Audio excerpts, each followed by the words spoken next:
జీవితాలు వాళ్ళ కుటుంబాలు అది పోగొట్టాం. ప్లస్ 15,000 రూపాయలు మినిమం ఫీజు అక్కడ. మాక్సిమం పోనీ ₹1,00,000 పెట్టండి మీరు. ఆ రేంజ్ లో బతికేవాళ్ళు కదా.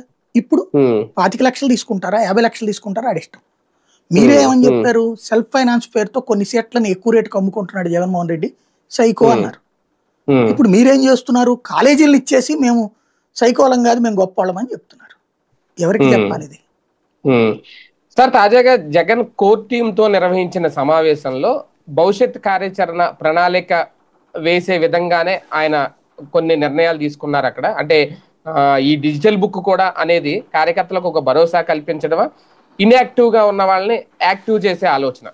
అంటే బేసిక్ గా డిజిటల్ బుక్ అనేటటువంటి దాంట్లో ఒక ఆస్పెక్ట్ ఏంటంటే ధైర్యాన్ని ఇవ్వడం. అంటే ఏదో ఊరికినే మాట అనేసి వదిలేదులే జగన్ ప్రతిసారి చెప్తున్నాడు 2.0 అన్నటువంటిది. దీని ఇంపాక్ట్ ఒకటేంటంటే మీకు తొందరగా గ్రహించగలిగేది ప్రభుత్వ ఉద్యోగులు ఏం జరుగుతుంది. మీరు అబ్జర్వ్ చేస్తే క్రమంగా ప్రభుత్వ ఉద్యోగుల్లో ఒక మార్పు వస్తుంది. ఎందుకు వచ్చిన గొడవ మనకి ఇక వేర దురదున్నటువంటి లేదా ఏదో ఆఫర్ అంటే ప్రమోషన్ పైసలో ఆఫర్ ఉన్నటువంటి ప్రభుత్వ ఉద్యోగులు తప్పించి వీళ్ళని హింసించేయాలనుకోవట్లేదు. అది కొంత జాగ్రత్త పడుతున్నారు. లేదా వీళ్ళు పట్టుకొచ్చి ఆయన లోపలేసి ఈయన లోపలేసుకొచ్చేసే అంటే